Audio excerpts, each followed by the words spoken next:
இந்த கொஸ்டினை பாருங்க. பயனுள்ள பொருளாதார வளர்ச்சி என்பது வளர்ச்சிக்கான திட்டமிடலை பொறுத்தது. பொருளாதார வளர்ச்சி என்பது திட்டமிடலை மையமாக வச்சிருந்தது. பொருளாதார மேம்பாட்டிற்கான திட்டமிடல் அமைப்பை கொண்டிருப்பதும் நவீன அரசாங்கத்தின் தரப்பில் கட்டாயமாகிவிட்டது அப்படின்னு கொடுத்துருக்காங்க. தெரியல, ஏன்னா முதல் காவல் அரசாங்கமாக இருந்தது, திட்டமிடலும் மிக முக்கியமான அரசாங்கத்துக்கு மாறிடுச்சு. அந்த கான்டெக்ட்டை வச்சு திட்டமிடலை பற்றி கேட்டிருக்காங்க. சரியான விளக்கமாகும் அப்படிங்கிறது ஆன்சர். ஸ்கூல் புக்கில் என்ன இருக்குன்னு பார்க்கலாம். இங்கே பாருங்க.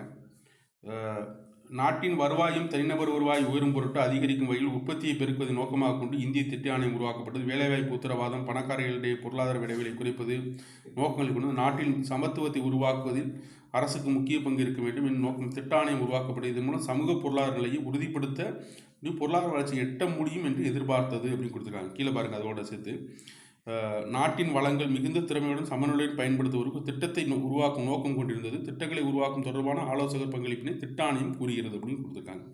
இதை தான் மேலோட்டமாக கொஸ்டின் கேட்டிருந்தாங்க.